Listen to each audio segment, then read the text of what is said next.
First up, a huge thank you to Panenka Bar and Grill for supporting the channel. You can find us there before every home game and post game, either celebrating or drowning our sorrows. It's a great premium bar and it's situated less than half a mile from beautiful downtown Bramall Lane. Also, a huge thank you to Parrot Peel. They are a virtual band who create innovative musical experiences just for you. But you already knew that, didn't you? We've been talking about them for long enough. But please do go to parrotpeel.com and check them out because they are awesome. Ale, ale, ale. Ale, ale, ale. Ale, ale, ale. Wow. Wow. Now, I know that you don't always have to read too much into really, really early in the season League Cup fixtures. But after seeing the Blades get absolutely hammered, especially, defensive wise in the league against Bristol City with our full strength side out, and then put in a second string side, because let's be honest, I think it was only Callum O'Hare who started from the weekend tonight. And then just offering absolutely diddly squats until, the cavalry came on. They're not pushing, are they? They're not pushing to be starters. I'm just looking through the team and I'm trying to pick out someone that I thought had a half decent game. Maybe Sumere. I think he played okay. I think I think he carries the ball better than Vinay. He's obviously not as strong defensively as Vinay. He got caught out a few times, but he's going to take some getting used to this league. And I think Sumere had a pretty half decent game, in all honesty. After that, Marsh did okay. Only had a pretty poor game for me. I expected him to excel tonight. Cannon did okay, even though I just feel like when he's pressing that last man, he just never seems to be putting any effort in. Sasnowskis, I don't really want to give him too much grief tonight, because I think other than the very, very clear mistakes, he had an okay game. I think Robbo had a pretty decent game. Could be his last game for the Blades, who knows? But Saturday's not far around the corner. McCallum did okay. I actually think Adam Davis did pretty well, other than a few big balls that came into the box that he didn't deal with. I thought Adam Davis had a pretty sound game, but I'm trying to be as positive as possible, because as of right now, I'm really, really struggling to find the positives, because my mate Whittam, he might be watching this right now, he might not be, but he messaged me earlier on tonight and he said, wow, going from, one goal away from the Premier League to, yes, it's 2 games, 2 defeats. And again, you can't read too much into this game, because, 10 out of the 11 probably won't start on Saturday. But at the same time, it's just mistake after mistake after mistake. We actually made way more mistakes than goals that were scored at the back. And that was because Birmingham weren't clinical enough. I thought Birmingham played really, really well tonight. But the levels between Birmingham and us were just streets apart. I think Birmingham played well, but I don't think they played absolutely fantastic, flawless football, or they would have beaten us 4 or 5-0 tonight. Obviously, we've got to give a lot of credit to Gus's incredible finish, because that was just poetry. Gus Harmer is a very, very special player. And obviously, we weren't going to start with a full side tonight. I didn't want to see that. I didn't want to see us, potentially tire or injure some of the players that are going to play in a game that actually matters. Are we going to win the AFL Cup? No. Are we going to, play a few more games and then go out? Quite possibly. So it's probably the best thing that could happen to us going out in this competition. But it's the way in which we went out. It was just I say without a whimper. It felt like that until, Campbell, Gus, etc. came on, the cavalry, as I mentioned earlier on. And it still took them a fair few minutes to get into this game. In my opinion, looking at when Gus, Tyrese Campbell and Tyler Binden came on, 56th minute, I still don't think we got our foot on the ball properly for another 10 minutes after that. So you could probably say 65 minutes into this game, and we had not laid a glove on Birmingham. Tom Cannon had a shot that hit the post, a bit of a deflection that clipped the post. Do you know what? It could have ended up in the back of the net if he didn't take that deflection. But it's a pop shot from outside the box. It's not a well worked, attack that we've got a bit unlucky hitting the post. He's been given the ball to feet on the edge of the box, and he's taken a pop shot. It's a really good pop shot. I don't know where it would have gone if it wouldn't have taken a deflection, but it took a deflection, it hit the post. Their winner took a deflection and went in, obviously, from different distances. But that's the only thing that we had.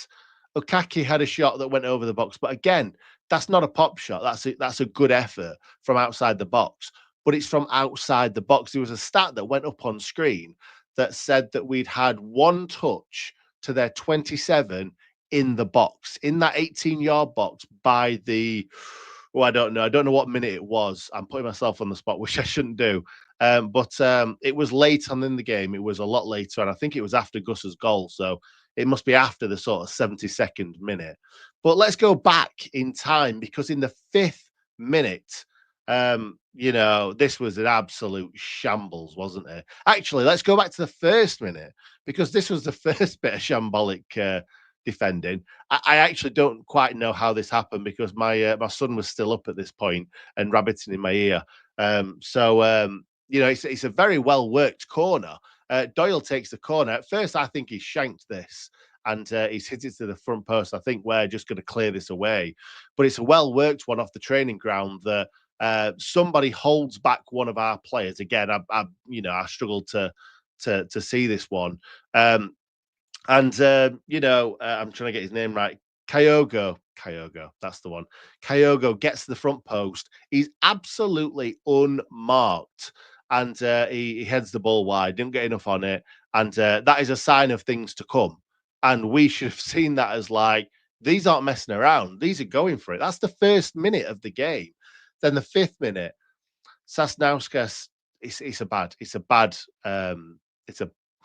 bit of defending, isn't it? Let's be honest. Poor lad. Again, I don't want to really kind of get too much into that, because he had a half decent game. I think other than that and a couple of other poor, bits of defending, he did okay. And I don't want to throw him under the bus too much, but this is a really, really poor mistake. This is one of the worst mistakes you can make in football, in all honesty. A short back pass, especially when Davis is really, really close to him. You just can't do that. He lays the ball back very, very softly to Davis. I'm not sure if he's seen Damari Gray, but there's just nowhere near enough on it. Davis has to come to this ball. There's nothing Davis can do. It gets flicked round him. Davis could potentially go down and try and, because he doesn't get his foot out to try and stop the cutback, or he doesn't get down quick enough with his hands to avoid the cutback. But I'm not going to blame him in the slightest, because he's had to rush to try and get to it, and then he's got to make a decision. Am I going to go with my feet? Am I going to go with my hands? And he kind of didn't really do either. Damari Gray flicks it past him, and Kyogo is literally just runs the ball into the goal. You can see Damari Gray celebrating like this behind the goal before he's even put it in the goal. That shows how shocking this mistake was, because, there's not much you can do about it when your defender plays a really poor and short back pass to your goalkeeper. Michael Cooper's doing nothing about that either, is he? Let's be honest. But, really early on into the game, it's such a calamity. But, you got to dust yourself off and go again. And we never really did that, in all honesty. The next thing that I can remember that we did was that lovely bit of play between Samare, Louis Marsh, and then Callum O'Hare was involved in that as well. It got to Ukaki on the edge of the box. He hits it with his weaker foot, his weaker left, and it just goes over the bar, just clears Jeremy Beadle's bar. and yeah, just over. It's a great effort from Ukake, in all honesty. He didn't offer much in the game for me, though. It could have been better. There was one time where he goes away on the right-hand side, and all you want him to do is sprint away from Damari Gray. Fair enough. Damari Gray is a fast footballer. He's a fast player. He's a fast man, and he tracks back, gets the tackle in, and Ukaki can't, get onto that second ball. For me, I was watching Ukake, and I was just thinking of Jamal Campbell-Rice. I was thinking of Fabian Brandy. I was thinking of these little pacey wingers that we've had in the past that just kind of run up to a player, try and drop a shoulder, and try and go past them. And it feels like that's a really, really old school winger. I don't want to heap too much on Ukaki. He's still only young. He still could have a fantastic career at Sheffield United. He could have a fantastic season. I've seen him play better than this. But I don't know if he's got enough strength, like the two that I've mentioned before. And I don't know if he's actually rapid enough to get away from players. So hopefully we see more from Ukake. I didn't think it was his best game, in all honesty, tonight. But yeah, another one. Sasnauskis messes up again. Kyogo goes through one-on-one. This is another really, really poor one. Kyogo's going through one-on-one. This should be 2-0. This should be nailed on 2-0. Davis does perfectly. He waits, and then he pushes himself onto Kyogo. And I think this is where he kind of messes up. He's got too much time on his hands. He tries to flick it over him. It's a little dink. It's over him, but it's well wide, not enough on it. And it's a really, really big let-off for us because that's 2-0. That's game over with the way that we've been playing in this game. And then a minute later, the one that I was mentioned earlier about cannoning it off the post. It was a good effort again, but it was just a pop shot. Then we go into half time. Like I mentioned, I'm not going to mention all the Birmingham chances because there were quite a few. Cash in the second half with the ball was headed back and he completely misses it. I think it hits his standing leg when that should end up in the back of the net. There was one where they actually scored from a corner that the referee blew the whistle halfway between him striking the ball and it going in the back of the net. He blew the whistle and you can all hear it. Everyone stopped because he's blown the whistle. He's headed it into the back of the net, but he's blown the whistle. But then I don't actually know what happens here. I think that Sam McCallum kind of gets or charged at, and then he grabs his man as he's falling backwards. So really, that should be a foul to us, either a foul to us or a penalty to them. The referee gives neither, and then gives a corner again. It's a poor one. It's a really poor one. Obviously, I'm glad that we didn't concede the goal, but it's not a good one from the referee. That's another chance there. Let me have a look at the stats. They have 3.13 expected goals they should have got. And I know a lot of people don't, write a lot into it, but it's a stat. It's a stat that we can use to show the quality of their chances. They've had 20 shots, 5 on target, to our 5 shots and 1 on target. That is absolutely dreadful.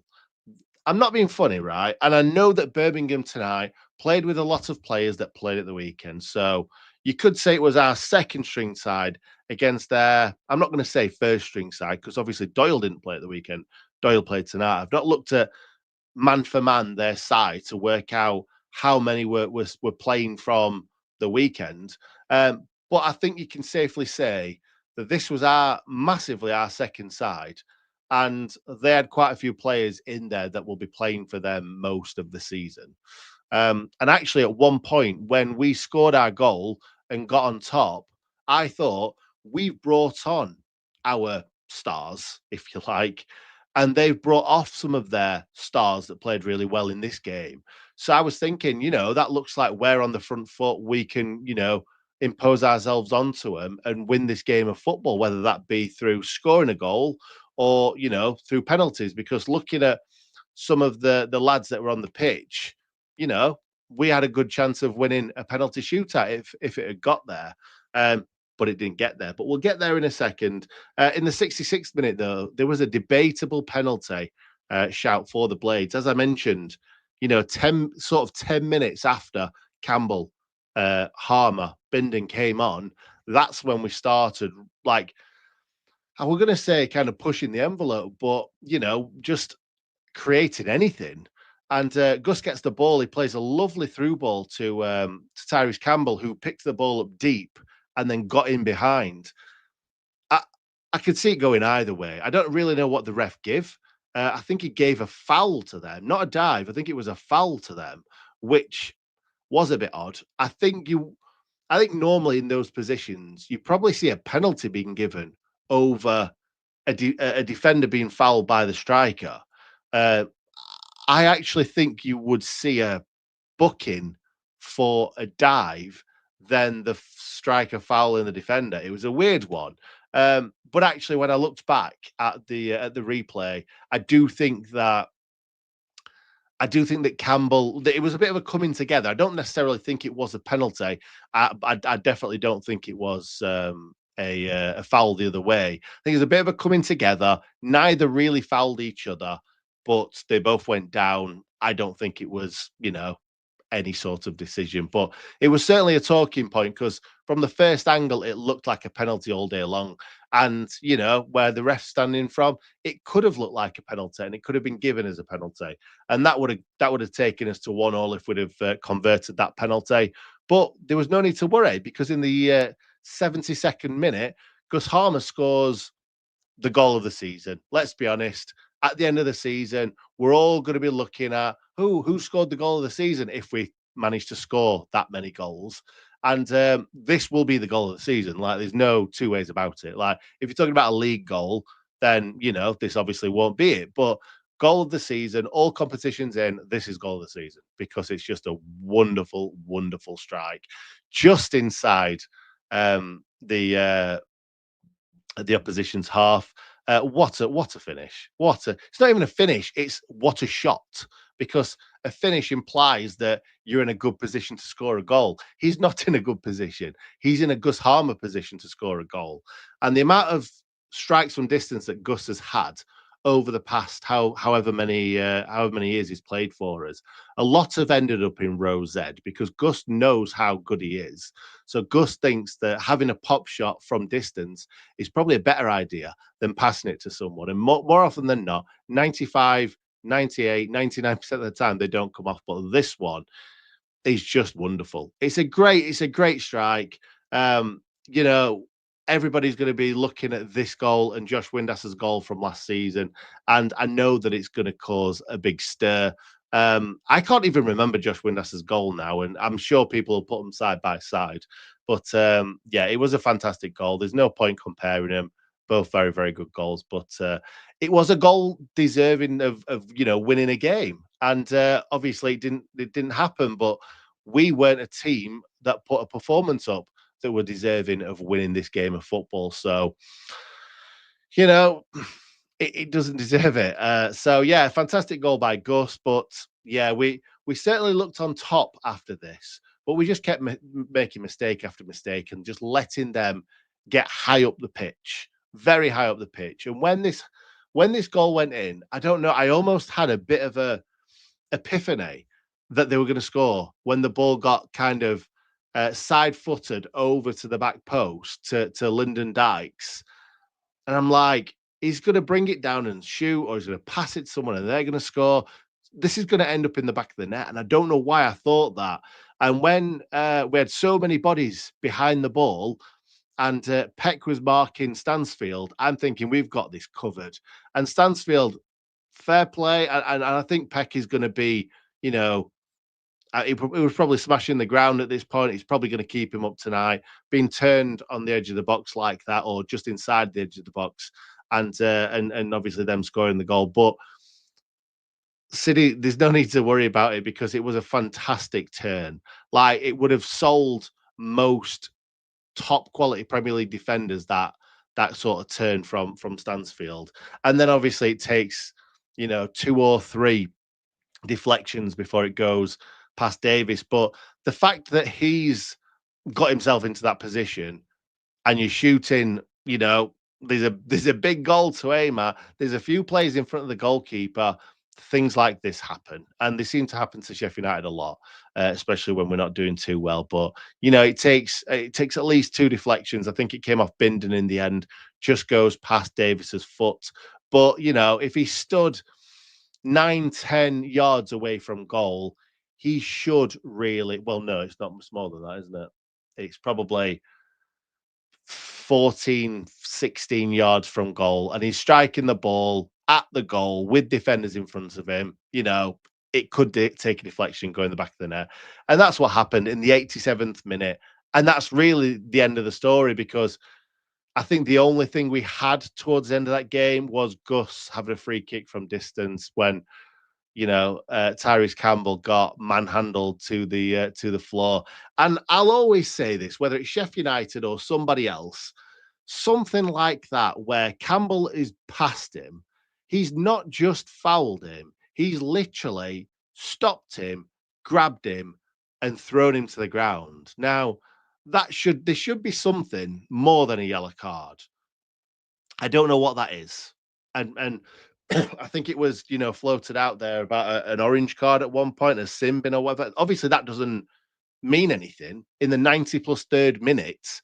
But I think he's past him, and he's not just stopped him because he tries to stop him. It looks like Campbell's going to get past him, and he grabs him and literally spears him to the ground. There's got to be something else. There's got to be something else that can be done, because if there's something else that can be done, like a suspension for the next game, or even a suspension for the next League Cup game, for something like that, because that is just blatant cheating.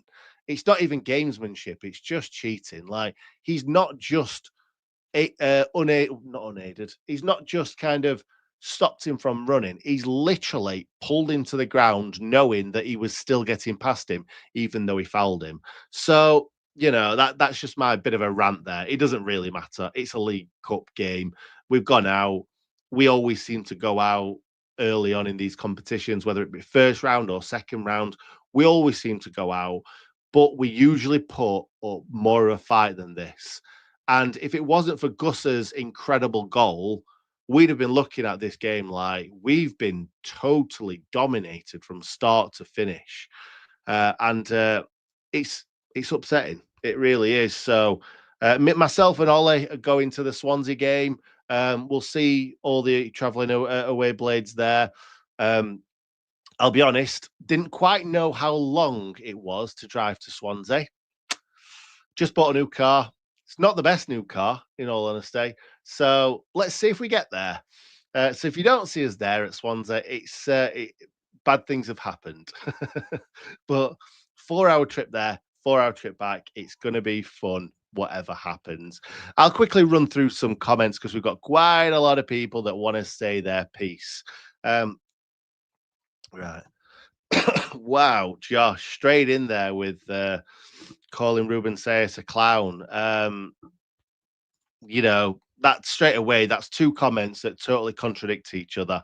Someone saying it's not his fault and some calling him a clown. So it's, that's a great start. Utter rubbish, so disjointed, even though a lot were reserves. I completely agree. Oh, Whittam is in the chat.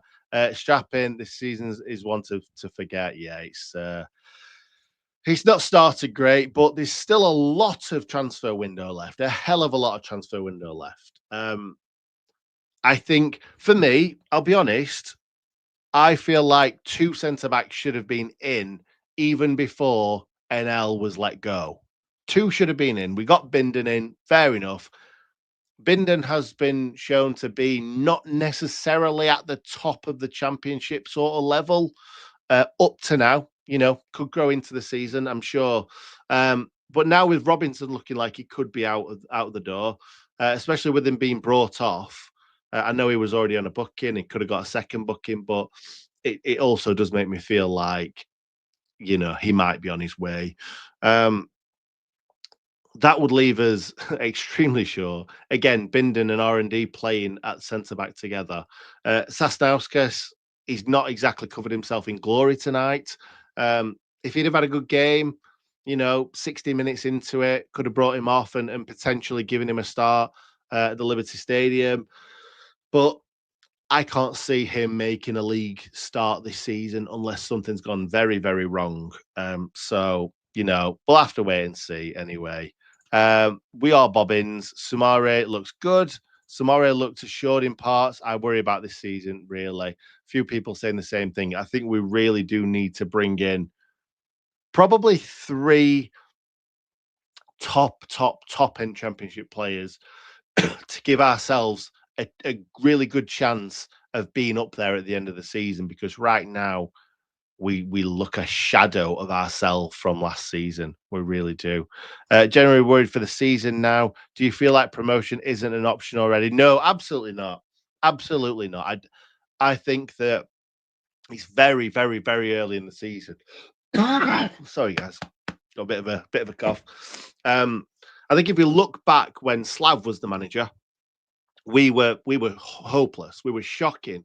But we had Morgan Gibbs White, we had Illiman and Dye, we had a lot of good play. We had Sanderberger, we had even play like Ollie Norwood still, Conor Howrahan. These sort of experienced players. I know that's not necessarily what we've got in this side right now, but all it takes is 3 or 4 really, really good signings, and for me, we are back in that race. If they don't bring anyone in, or if they don't bring anyone in at the level, especially in defence, this could be a long season. It could be a really, really long season of 4 3s, 5 2s, 2 4s. And will it be fun? I know lots of people have said it's going to be more fun this season. We're going to score lots of goals. We're going to concede lots of goals. It's going to be fun, whatever. I don't seeing us concede 4 goals at home. That's not fun for me. That's really, really not fun for me. And even if we'd have won that game 5-4, seeing us concede 4 goals and having that feeling in the pit of my stomach 4 times at home, I don't want to see that for the rest of the season. I really don't. Chris thinks that Marsh was awful. Fair enough. Marsh did not have a good game, Nick. Fair enough. Shambles says Scott. Sorry, guys. Yeah. Says, isn't the manager for us? Doesn't seem to have a clue. I think it's a really, really big risk, isn't it, from the owners to give somebody a go like this who hasn't had a go at a team with a top sort of quality level in the championship. I know he had, Reading, who were selling every single player that they got, and he did well there. But before letting Anel go and letting Vinny Souza go, we had a really top end championship team, and we've still got a really top end championship team. But we need reinforcements, and we need them quick. But again, could come good. Could come good. Defending is hilariously bad. Keystone cops almost. I don't know what that means, Dave. In all honesty, you have to let me know. Unless the board start to spend money, we will be in trouble. 4 goals conceded against Bristol, 20 shots conceded tonight, 6 goals conceded across 2 games, and only 2 goals scored. It's early days, but as far from unconvinced with CS. Glad to be out, says Tony. I'm with you. I get that. I just wish we'd have played a little bit better. Can't tell Robinson. We already have a defence crisis. Yeah. Peck was all over the place, says Scott.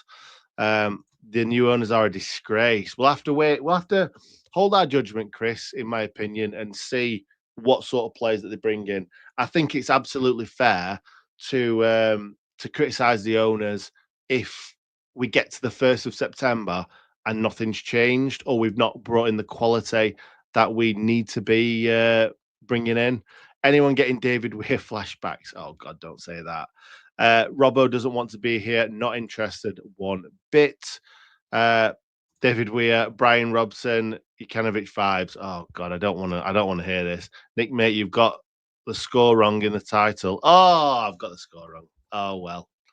It's probably what I wish, in all honesty, and probably what I was expecting after us going 1-0. But I'll get that changed very, very soon, mate. Thank you for that. Hello, Nick. Big fan of the show. Lots of work for Ruben, especially in our defence. Need them in for Swansea at the weekend. Thank you, Phil. I really appreciate that. I was doing a lot of firefighting on Twitter halfway through the game with people, having a pop at the channel for one word that I wrote in a title of a video recently that Ollie did. I stand by it. I absolutely stand by it. And I think the amount of effort that we put into this channel, for someone to try and derail the videos by, saying that we are being clickbaity people, it just winds me up a little bit, in all honesty. If people saw the amount of effort and the time that we put into this channel, extracurricular, they would completely understand straight away and probably wouldn't give such poor feedback. But yeah, it is what it is. I've just got to be honest with people and just say, you know what, we try our best. We do what I think is extremely respectful content with incredible stats, opinions, and we like to think that we are a voice for fans, and I believe that that's what Ollie did, and it was a great video from Ollie that apparently I derailed with my careless wording of a title. But we put a lot of effort into this channel, and if people want to slate us for it, so be it. It just hurts a little bit when you put so much into something and people just give unnecessary stick. But anyway, I'm going to fly down some of the comments now. Apologies, guys. I really, really wish I could get through everything tonight, but it's 10:30 already, and it's a lot. It's been a long day. Get Wilder back, Danny saying this manager is a yes man. Fair enough.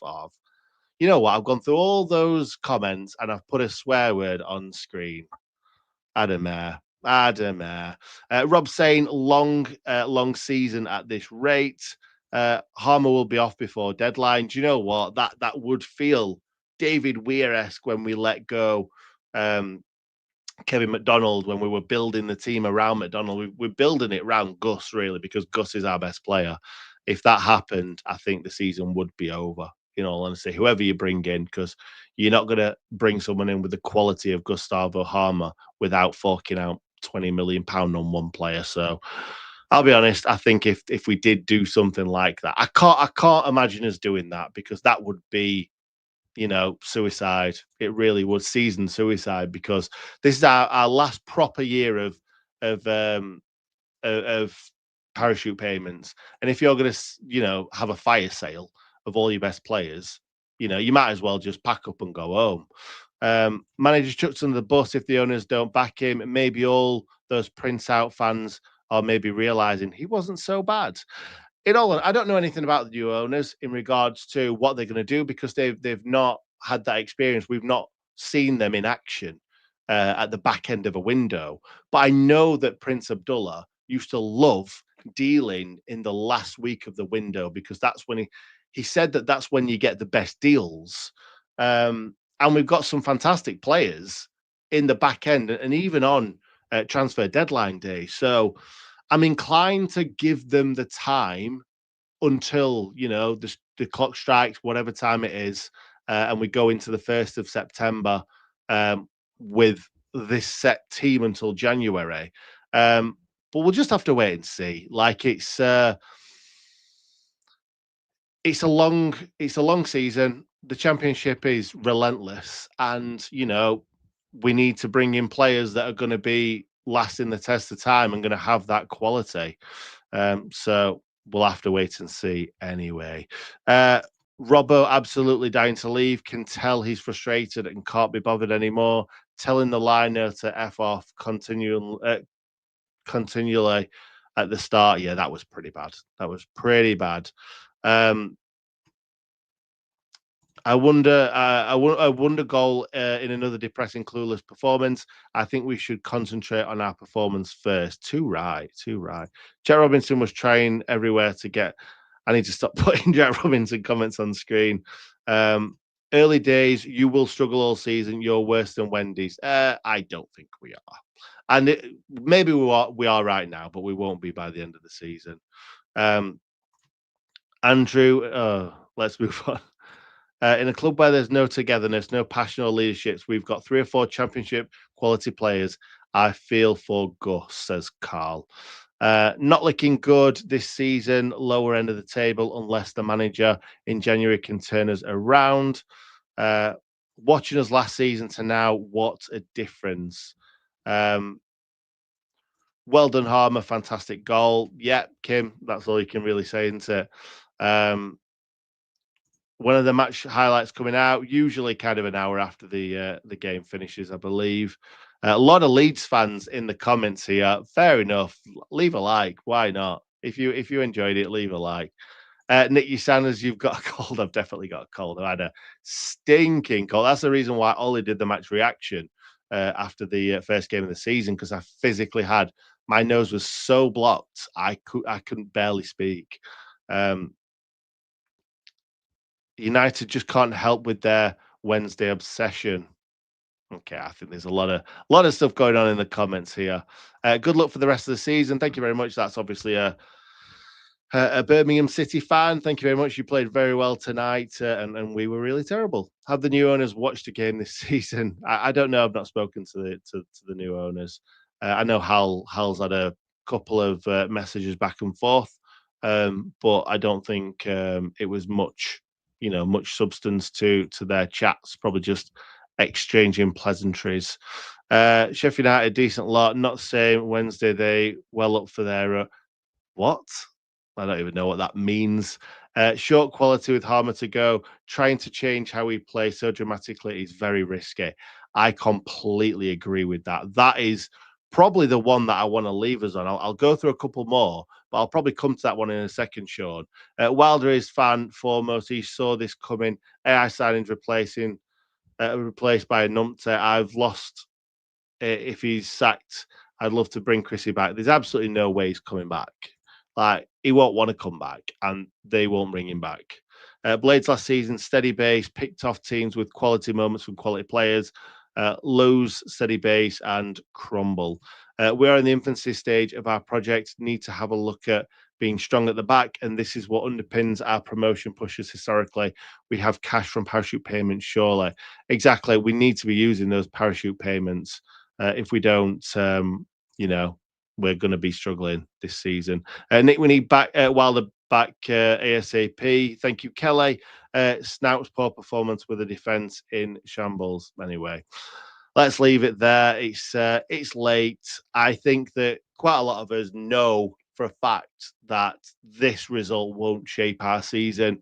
This was a game where we played 10 out of 11 players that didn't play in the first game of the season. I think that Sayers was giving a few of the players a chance to stake a claim for a position. I don't think any of them really showed that. I think Sumare, even though One didn't play particularly well, I think One is probably the closest to getting a start. Just really from how well he played in pre-season. Obviously, Cannon's up there as well. But no, it was a really, really poor performance tonight from the boys. We all know they're better than that.